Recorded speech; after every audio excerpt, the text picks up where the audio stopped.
നുഴഞ്ഞുകയറ്റക്കാരെ നമ്മൾ എങ്ങനെയാണ് പിടിച്ച് പുറത്താക്കുന്നത്? റോഹിംഗ്യൻസ് ഉണ്ട്, ബംഗ്ലാദേശികളുണ്ട്, ഇവരെല്ലാം നമ്മുടെ രാജ്യത്ത് കിടന്ന് അറുമാദിക്കുകയാണ്. അതിനാണ് നമ്മുടെ തിരഞ്ഞെടുപ്പ് കമ്മീഷൻ വോട്ടർ പട്ടിക പുതുക്കൽ കൊണ്ടുവന്നത്. ഇതിലൂടെ ഏറെക്കുറെ ബീഹാറിലെ ഒരു ശുദ്ധീകരണം നടന്നിട്ടുണ്ട് എന്ന് തന്നെ നമുക്ക് എടുത്തു പറയേണ്ടി വരും.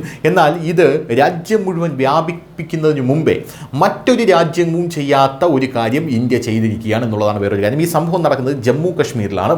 ഇതൊരു വലിയ വാർത്തയായിട്ട് ദേശീയ മാധ്യമങ്ങളൊക്കെ ഇപ്പോൾ റിപ്പോർട്ട് ചെയ്യുന്നുണ്ട്.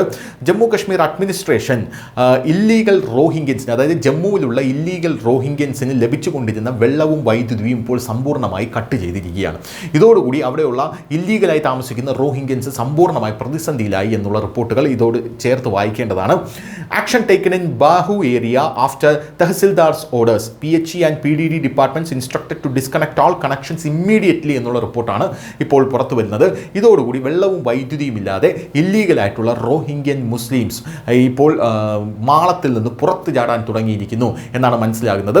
ഇനി പതിയെ നടക്കാൻ പോകുന്ന കാര്യമെന്ന് പറഞ്ഞാൽ ഇവർക്ക് ലഭിച്ചുകൊണ്ടിരിക്കുന്ന, നമ്മുടെ രാജ്യത്തെ നമ്മുടെ സ്വന്തം പൗരന്മാർക്ക് ലഭിക്കേണ്ടിയിരിക്കുന്ന സൗജന്യ ചികിത്സ അതിവർ തട്ടിയെടുത്തുകൊണ്ടിരിക്കുകയാണ്. സൗജന്യ ചികിത്സ, റേഷൻ എന്നിങ്ങനെയുള്ള കാര്യങ്ങൾ അതുകൂടെ നിർത്തലാക്കും.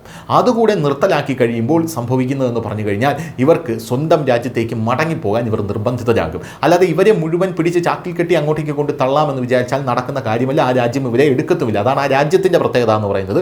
ആ രാജ്യത്തെ സ്വന്തം ജനങ്ങളാണെങ്കിലും ഇവരെ തിരിച്ചെടുക്കില്ല. പക്ഷേ നമ്മുടെ ഒരു പൗരൻ എവിടെയെങ്കിലും ഉണ്ടെങ്കിൽ അവനെ ഹെലികോപ്റ്റർ അല്ല ജെറ്റ് വിമാനത്തിൽ പോയാലും തിരിച്ചെടുത്തു കൊണ്ടുവരുന്ന ഒരു രാജ്യമാണ് നമ്മൾ. അത് നമ്മുടെ ധാർമ്മികത.